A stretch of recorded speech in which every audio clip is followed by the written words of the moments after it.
Before I start, how many of you have used Sarcom before? One? Okay, so we have one out of about 10 people here. So anyway, what I'm going to do is I wanted to start the presentation with a comparison of what the LID criteria and what the hydrologic criteria for the HMP do to your site. In essence, the LID performance criteria, as Aaron mentioned, it's a retention of the 85th percentile storm, or you can also go through a capture volume method. And in your best case scenario, you would actually detain at least 75% of your DCV. On the other hand, the HMP is actually a flow duration matching criteria. And so what we found in our past projects is you need to design a system that detain about the 5-year volume. So when you compare the two, that's a huge increase of volume that needs to be detained or retained on site. And what this does is by experience, we've seen that the required storage increases by a factor of 2, if not more. So Aaron mentioned that LID and hydromod BMP work together. The effect of LID BMP should be accounted for in the sizing of your hydromod BMP, and vice versa. And typically you would see two cases. The first one is you can take your LID BMP, expand it to account for to meet the HMP hydrologic criteria. Sometimes this can result in a large bioretention system, but we'll see that there are methods to reduce the size of this. And the second method is to separate the LID and the HMP hydrologic controls. Technically, in a LID system, you have a matrix, and the matrix can only contain 25% of volume, whereas in a HMP BMP, you can always use a extended detention basin, underground tank, so you can substantially reduce the size of this.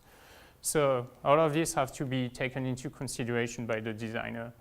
Daniel went through that example this morning, so I'm going to skim through that one, but again, that's a demonstration that the size that's needed is much higher with this new permit. The HMP does not prescribe or influence the choice of a specific BMP.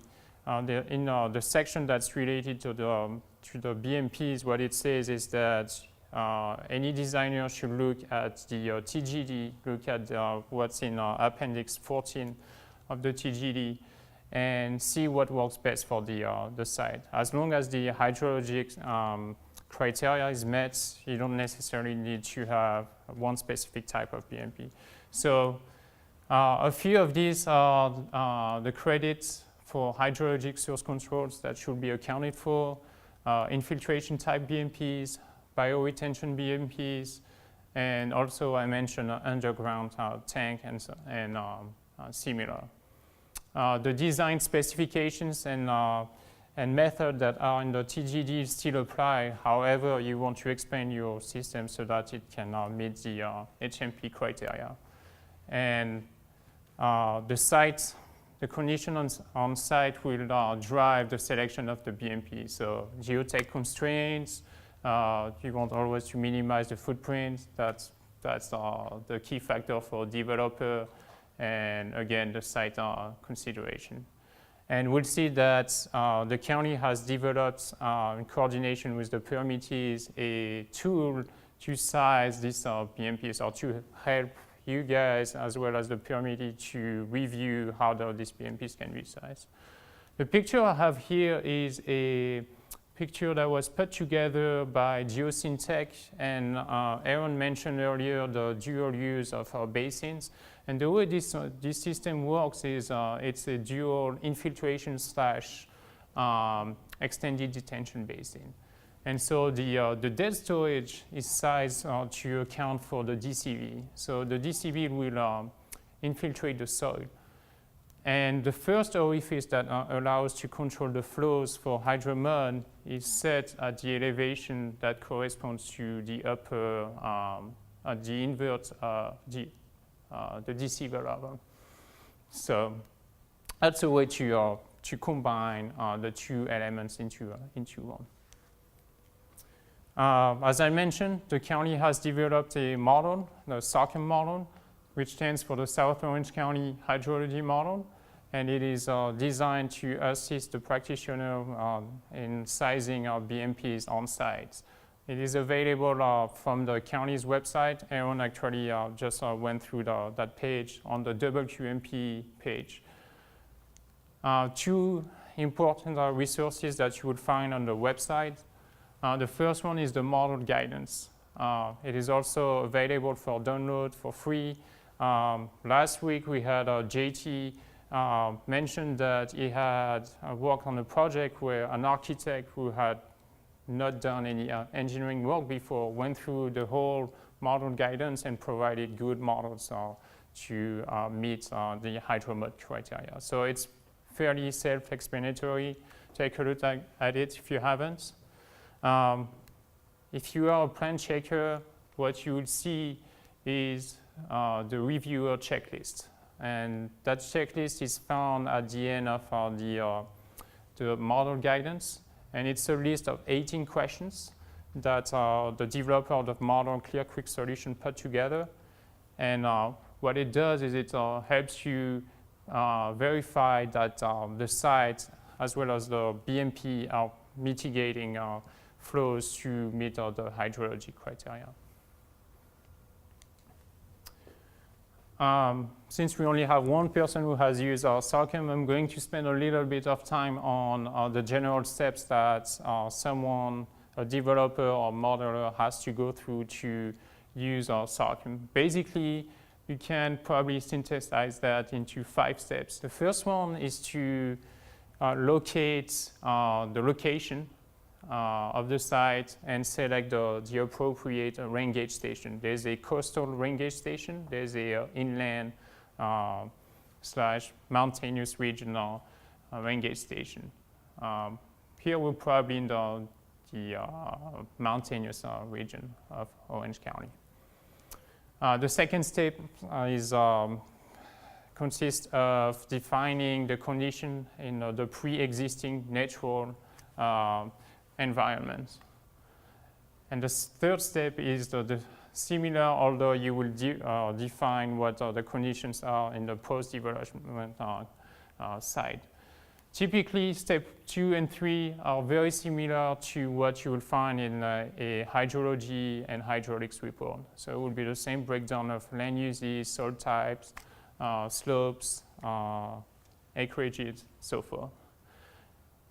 The last step before sizing the BMPs is to incorporate all the hydrology source controls as well as the LID BMP if you have any.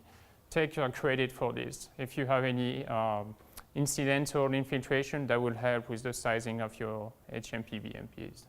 And finally, step 5 consists of optimizing the HMP controls to achieve a flow duration matching. So I've already explained a lot of these aspects, but this is a visual presentation of what I explained. So the first page that you have is you can select your sites, your address, your city, define your rain gauge station, and you identify on the map where that site is located. Second step, the pre-development condition. So for each drainage management area that corresponds to what will be done to meet the LID criteria, you want to identify the hydrologic soil type, native vegetation, and the slope of the longest flow path. Now, when we say pre-development naturally occurring condition, I mean you have to go back to pre-Columbian. And so what we try to do in the HMP is provide you with a list of resources that will help you define these conditions. So the picture you have here is an example of this. It shows the native vegetations before development in Orange County, in South Orange County. Step 3, very similar to the previous step. It's for the post-development conditions, so that would be the same criteria. Step 4, always account for the hydrologic source control, LID BMPs. If you have any flow splitter, any specific drainage systems on site, if you have any flood control or basin you want to take credit for. The toolbox that you see here is basically the menu that you have on the left-hand side of your model. And each of one of these elements correspond to one LID system that you will find in the TGD. So that will be infiltration-based, that will be a HSC, that will be a biotreatment system, and so forth. And finally, the last step is to size the BMP. So the way it works is I have two drainage management area right here, and they are both connected to a HMP BMP. And by using different factors to size my HMP BMP, I'm able to mitigate the flow duration curve to the left-hand side of the pre-development condition. So in other terms, if I look at a flow of 14 CFS, there's about 1 time out of 100, 1 time out of 1,000, it occurs in the pre-development condition. However, in the post-development condition, it would only occur 1 time out of 5,000. So that means that you are mitigating. How to review SOCM? I've already explained it. You do, the developer has the possibility of outputting a report, a project report, and that report contains all of the information that is necessary for you to review. Now, if you do have any suspicion, any questions, I will always request the model files. It's an easier way to have both. That way you can compare what's in the report and confirm your assumptions with the model files, and then complete the reviewer checklist. The next 3 slides are lessons learned from past experience. RBF has been using SOCM for the past year and a half. And so we've come across a few situations. One of them, I already mentioned it, always account for your LID, site design, hydrology, source control, to undersize your HMP BMPs. So that accounts for infiltration, indirectly connected impervious areas, LID BMPs. Now, if you're a plan checker, you want to ask justification for including this system into SOCM. Make sure that they actually do exist or they will be implemented on site. So the way it's set up in the model is you have your land use, you have your HMP BMP at the end of the chain, and in between you have your LID BMP. The second aspect is the minimum orifice size for facilities. We have found that in a lot of projects, the design of the facility will end up with small, if not very small, orifice sizes. And sometimes the orifice sizes are lower or smaller than a 1/4 inch. And that does not meet the maintenance requirements. Typically in Orange County, they will allow 1 inch orifice size, can go down to 1/2 an inch if you provide the right meshing or the right net around it. So that's something to take into consideration. The way we look at it is we make sure the drawdown time always meets the requirement of the vector control or vector agency. So again, make sure either the orifice sites are not too small and you're not clogging your system, as well as you're meeting the appropriate drawdown time. And finally, this is more a personal note. You will see that a lot of these facilities, as I mentioned, are able to detain the volume of the 5-year storm event. So they can also be used for flood control mitigation. And so what we are able to do is instead of going through the sizing of a perfect geometry world, what you're able to do is you're able to insert state storage discharge tables. And what they do is they are typically able to account for the topology of a specific site. So we'll see that come up, and again, you always want to have a justification. So that will be a spreadsheet, there will be a land use plan, and others. Okay, so the second factor that all sites will have to comply with is what we call the sediment supply control.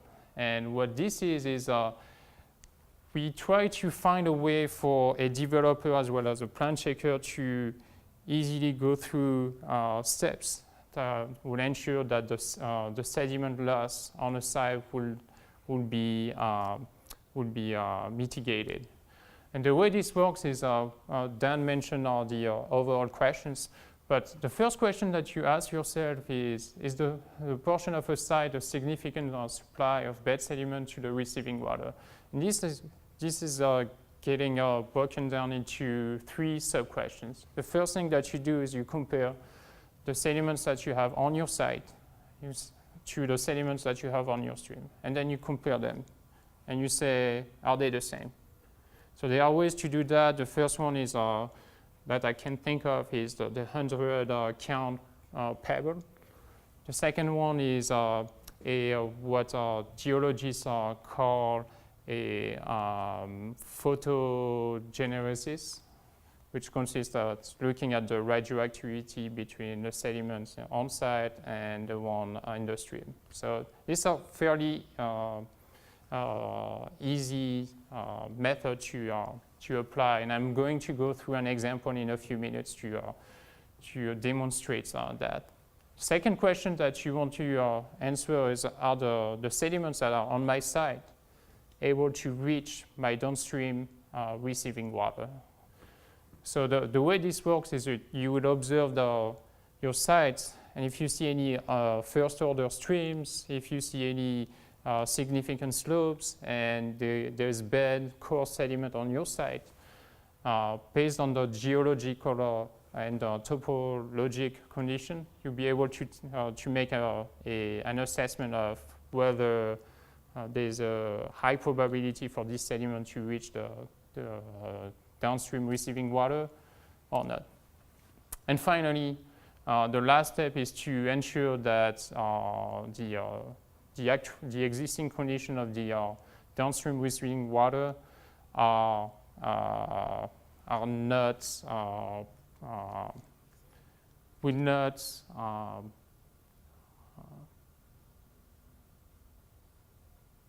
yeah, okay. You want to go in your stream and you want to make sure that your stream is not will not have any hydromodification in the future. So what this is you go through a few studies or a few simple assessments of bank stability, degree of incision, and that would give you an indication of potential hydromodification in the future of that stream. Now, if at the end of step 1, a geotech engineer or professional engineer finds out that yes, my site does provide sediments to my receiving stream, and in addition, my stream downstream is susceptible to hydromodification, then what would happen is going to have to avoid these areas of significant bed sediment supply in the site design. And so as a plan checker, what you want to make sure is that when you receive the land plan is that the developer highlights all these first order streams. And when I say first order streams, it's not a gully erosion. It's when you're able to observe a bed and a bank. Second thing is you want to ask for a description of the characteristics of these on-site streams. And if the developer is not able to avoid them, which is typically the case in mass grading, then you want to ask for a rationale. If that doesn't happen, then the last options to the developer is to bypass this on-site stream. So we'll go through an example in a few minutes. Go ahead. I just had a question. Yeah, go ahead. RDF has actually done this with the Transformation Diego project or anything, but are geotechs going to understand this? I mean, will they have an answer for this, or are they going to look at you like, are you crazy with this? Geotech actually do understand, yeah. Okay, thank you. Yeah, and then actually they are the one who provided a few of these metrics to us, such as the 100 count pebble and the way to compare the radioactivity in between your sediments on site and in your stream. And they say, give you an idea of how much it will cost. An assessment will initial assessment will probably cost in the order of $2,000 to $3,000. So it's not, I mean, it's still a chunk of money, but it's not as big as it sounds. Yeah, sure. So same thing, if you're able to bypass these flows, what that means is upstream of your site, if you're able to bypass that route, that flux of sediment to your receiving water, then you're good. You have the hook. Trouble comes when you're not able to do any of these.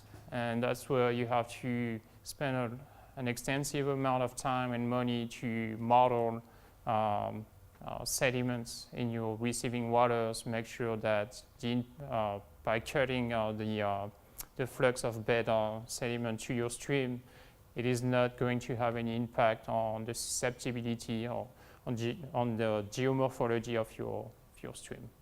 So a few aspects that can be done to that regard is erosion potential management and long-term monitoring our program to ensure that there will not be any degradation in your stream. So again, you want to avoid that case. Alternative compliance. Daniel talked a little bit about that, and the way this is set up in DHMP, it is extremely similar to what Aaron developed for LID mitigation. If you're not able to mitigate on your site, you're going to have to go off-site. And the options that we provide to the developer are in-stream restoration projects or an off-site mitigation project. Am I doing good on time? Or? Yeah, okay. So when a developer is not able to mitigate on-site, what would be required is a technical feasibility study. And the technical feasibility study is the same for the LID mitigation.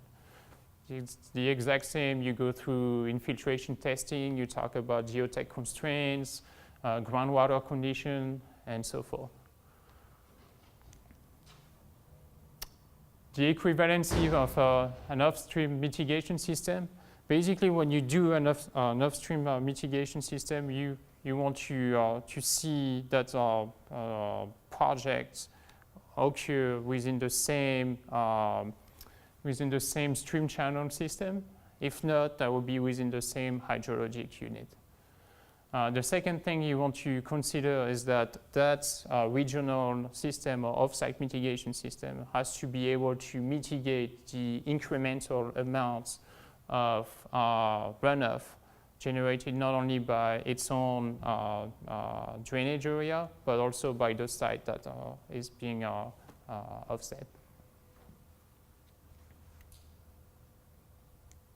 And as I mentioned, the conceptual plans for the offsite mitigation project should be part of an amended WQMP for review and approval, which sounds fairly normal. Second option, it's an in-stream restoration project. There hasn't been very many in Orange County. However, the intent of the regional board is to restore the beneficial uses in all the streams throughout the county. And I don't expect this type of project to come up very often, but if your city has a project in mind and would like to share the cost with developers who do not have the ability to implement on-site controls, that would be a great option to look into. Obviously, if such a project comes up, you want to coordinate with OC watersheds, with flood control, and obviously the regional board will come into play with all the permitting process. The equivalency, the quantification of the benefits to offset the mitigation are not specified in the HMP. It's really up to the governing co-committee to figure out are the benefits provided by the in-stream restoration projects equivalent to not mitigating on that.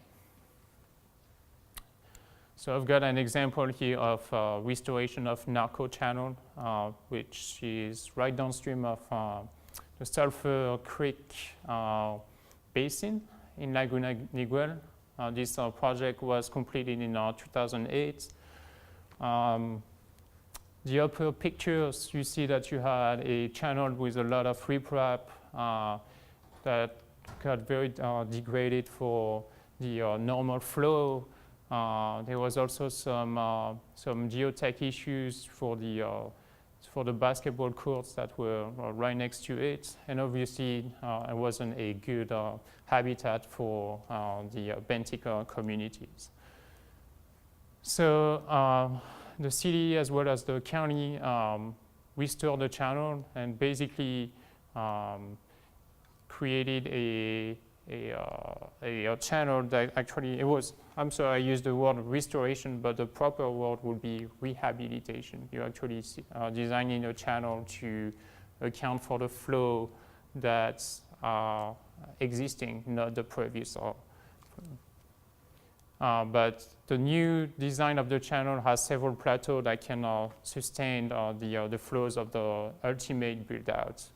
And after a few years, you can see that vegetation has grown and provides a good habitat for the benthic communities.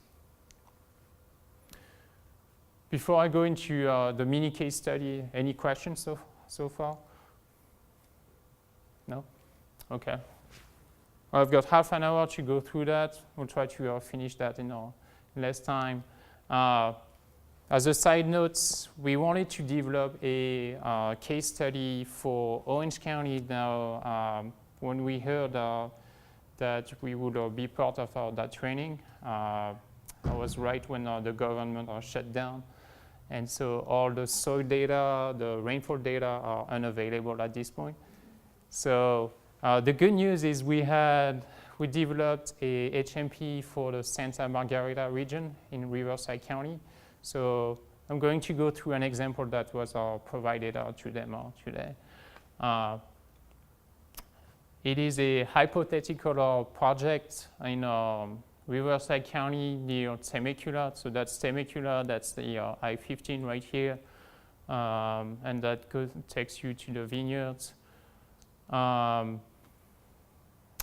It's a 52-acre residential development project on a hill slope, and it is identified in the general plan as a medium density residential system, and it's part of the unincorporated area of Riverside County. No exemption apply So the project classifies as a priority development projects. It discharges into a natural and susceptible stream, and no stream stability analysis has been performed to date. We had an engineer go out to the site and take a few pictures to give you an idea of what the site looks like. So you have the channel, which is a fairly large channel. It's about 20 feet wide with a lot of silt and sand. The lower part of the site is fairly flat. However, the upper part of the site are basically hills, and you have a lot of erosion that occurs out there. The site is located right here, discharging into this unknown, unnamed, I would say, streams, and that unnamed stream are discharged into a storm drain, city storm drain, and ultimately into the Temecula Creek channel, which is actually a larger river. However, since the site will be discharging into that unnamed creek, the site is susceptible to hydromud. The second step that we went through was an infiltration feasibility assessment. And what we found out is that we had a lot of B sites close to the creek, which sounds fairly normal if you have a creek with a lot of sand in it. However, other additional investigations showed that there was a high groundwater table, which would be about 8 feet below ground surface. So we concluded that infiltration was not feasible at the site. So now what I'm going to do is I'm going to go through the design steps to mitigate for hydromud on the northwest section of the development site. So it's a 17.6 acre tract. The majority of the soils are of type C, so moderate to low infiltration potential. The vegetation is scrub with a little bit of brush. And the slope, as I mentioned, are moderate to steep slopes. The approach that we took for this case study was to use biofiltration system to mitigate for LID. As I mentioned, infiltration was discounted because of geotech concerns or groundwater concerns, and that a biofiltration system will have to draw down in less than 48 hours. We also considered that there will not be any hydrologic source controls.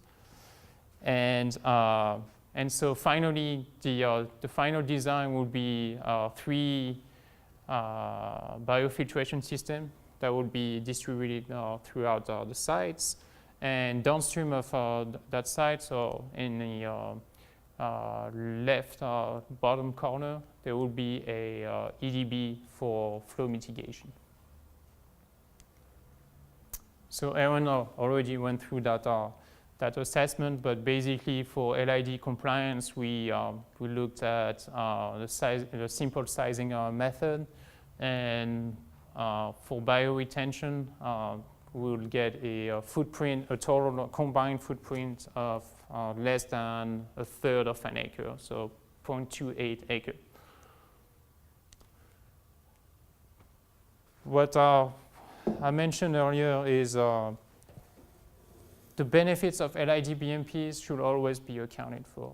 And this is the way that this works. I have 3 drainage management areas in my SARCM model, and then I have my 3 LID BMPs in here. And as you can see, the 2 flow duration curves are pretty close to each other, which means that the LID BMPs are already helping out with the mitigation. So again, in a couple of slides, I'll be actually right here, be able to show you that the difference between a site where you don't account for LID and a site where you do account for LID BMPs. So in my schematic, I have my 3 drainage management areas. I have my 3 LID BMPs and the downstream HMP BMP. And what you show is there's a reduction of about, I would say, 30%, no, 20% between a BMP that accounts for the LID BMP and a scenario where you don't account for the LID BMP. The other thing that I wanted to point out is that the red curve is not completely to the left-hand side of the right curve. However, the exceedance was less than 10%. So in your model reports, what you will see is that the facility failed the duration standard. However, the upper sentence specifies that the facility passed per the permits. So that's something to take into consideration in the future. And as a comparison, you have a footprint of 1.3 acres out of the site of 17.6 acres. That's due for hydromod. So that's 5%, even if not more, 5 to 7%. So hydromod does take a lot of space on site. The second aspect of hydromod is meeting the sediment supply performance standard. So we went through the triad assessment. No exemption applies. The site was not previously developed. There's no stormwater discharge from the site to receiving water for the range of flows associated with the HMP, and the site does not discharge directly to an exempt receiving water.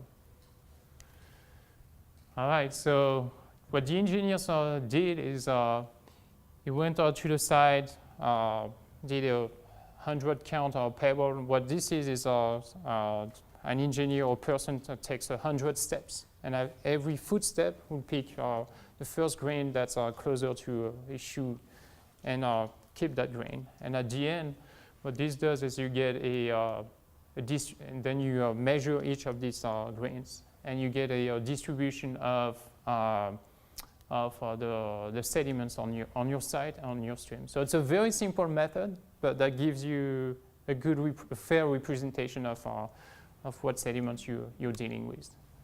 And so if you're doing that on your site, and if you're doing that in your stream, then you're able to say, well, I've got the same type of core sediment. The second thing you want to do is you want to identify if you have any on-site first-order stream. So we actually had one on-site, and that's a picture of it. Right here, you can clearly see the banks right there, and a small tug wake for the stream.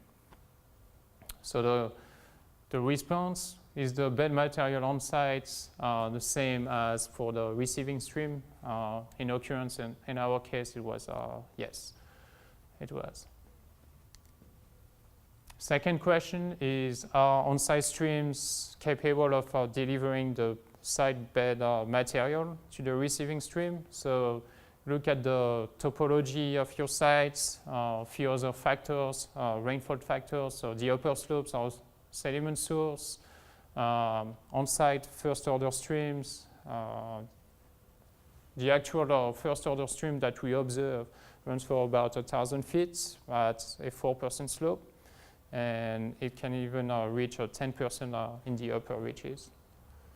And project watershed is about 52 acres and will be residential. And side one is a side note. The highest 2-year storm intensity that's observed in Temecula was for that specific location. All right, and the last thing that we did to transfer the on-site analysis was are the present and future condition of the receiving stream subject to maintaining the bed sediment supply. So the stream, you can tell that you have some toe erosion. It's fairly shallow, so you don't expect a lot of bank erosion. There's no bank protection, and the bed material is mostly medium sand to coarse sand, so we'll have a medium to low permissible velocity for erosion. This is a summary of the 3 steps that we went through. The way we set this up is we answer each question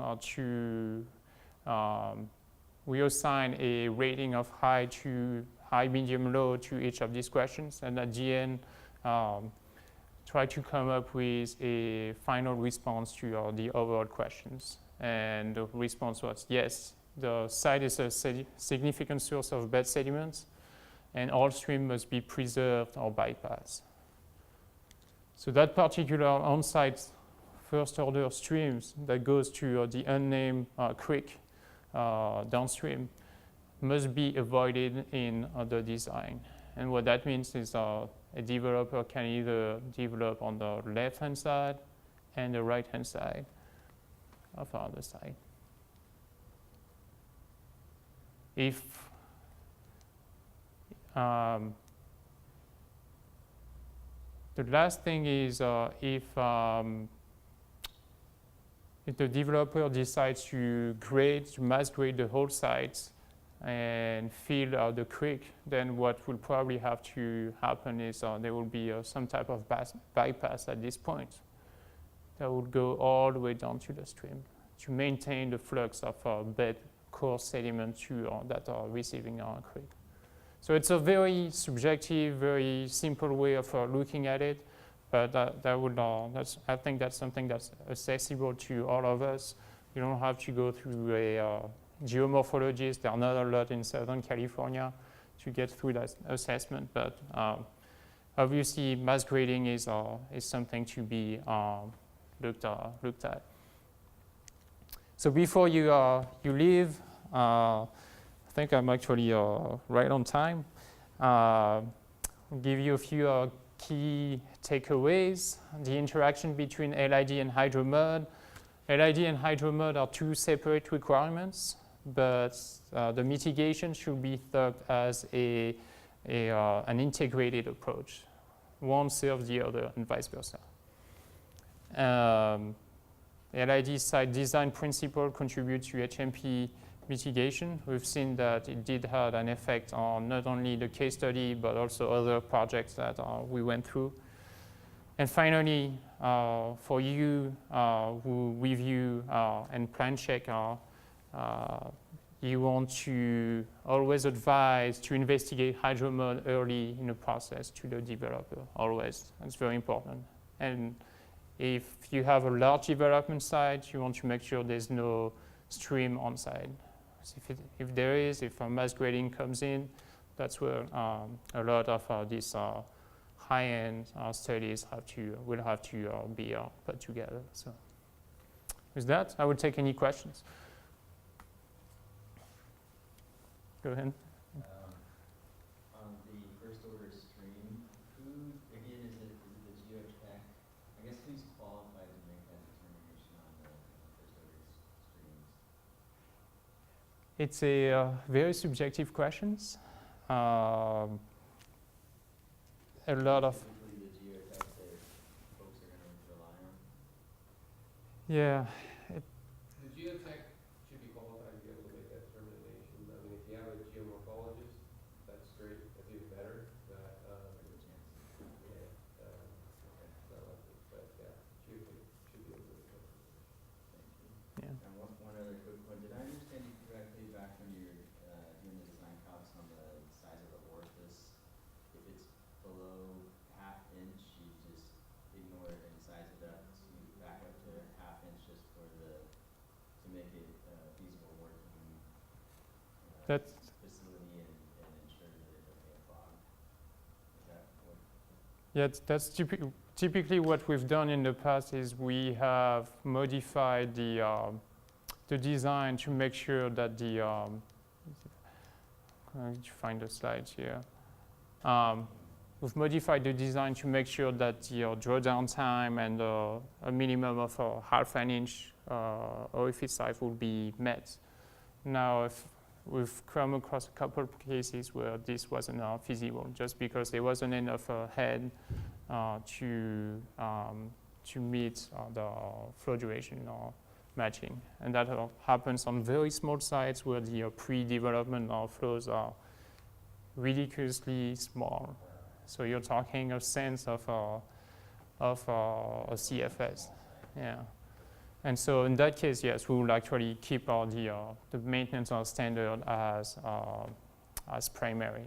That will prime over the design. So you want your facility to work ultimately and not have to go unclog it every time. So.